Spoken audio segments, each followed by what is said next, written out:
je vous retrouve pour la suite du challenge Tour d'horizon des arcanes majeurs. Aujourd'hui, nous voyons ensemble la lame numéro 9 qui est l'ermite.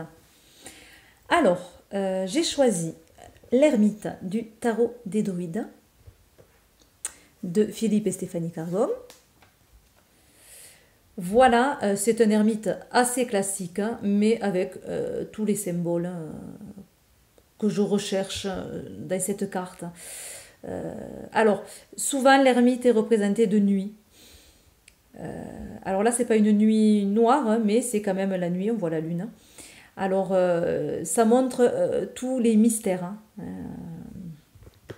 les mystères de la vie. Alors, il est souvent âgé, c'est souvent un vieillard, notre ermite. Ça montre là les connaissances, le savoir, la sagesse. Donc il est seul, hein, on a toujours une notion d'isolement.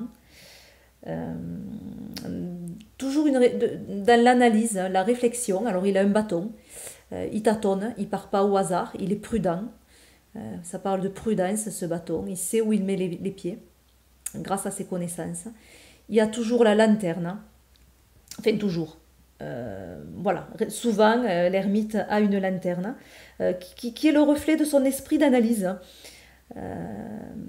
Et il éclaire certaines parts d'ombre, que ce soit des parts d'ombre que l'on a en soi, ou des parts qui restent encore mystérieuses dans la vie, hein, que ce soit dans notre passé ou dans l'existence que l'on mène. Voilà, donc il éclaire souvent le passé, d'ailleurs en parlant du passé, souvent la lanterne est du côté du passé, puisque dans une carte, tout ce qui est de ce côté, on est sur l'avenir, et là, on est sur le passé. Donc il y a plus une analyse du passé, l'ermite. Et il avance en reculant souvent dans les cartes, donc il avance de dos, avec une grande confiance, puisqu'il est de dos, vers l'avenir. Voilà, ça marque souvent la fin d'un cycle, cet ermite. Voilà, ensuite, je l'ai pris dans le Mariel Tarot de Mary White, donc toujours très très belle carte dans ce jeu. Alors là, c'est les couleurs que j'adore. Je trouve ce bleu électrique, il est magnifique. Voilà, on a l'impression qu'il est même dans la mer, il y a des rouleaux, on dirait. Très très beau. Par contre, voilà, il y a toujours la lanterne. C'est un vieillard. On a la même symbolique malgré tout dans cette illustration.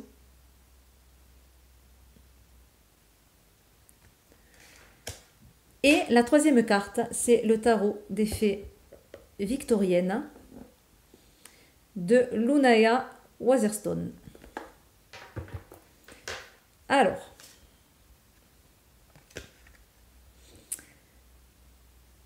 voilà, alors j'aime bien cette carte, alors là qui montre plus la notion de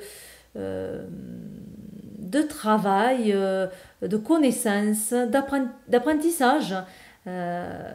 Il est tout seul, d'isolement aussi également, hein. Il est tout seul à faire ses recherches, à éclairer certaines parties de sa vie. Il y a la lanterne toujours qui est accrochée. Il y a la chouette, hein, ou le hibou qui est vraiment l'oiseau de la nuit, qui montre aussi donc le mystère, hein, les connaissances. Donc on voit bien qu'on est de nuit. Et on a l'isolement puisqu'il est au creux de son arbre tout seul. Voilà, c'est une carte qui parle aussi d'introspection et de cheminement intérieur. Voilà pour la carte de l'ermite. Je vous retrouve demain pour la carte de la roue de fortune ou la roue tout simplement. Je vous fais plein de bisous et je vous dis à bientôt pour de nouvelles vidéos. Bye bye.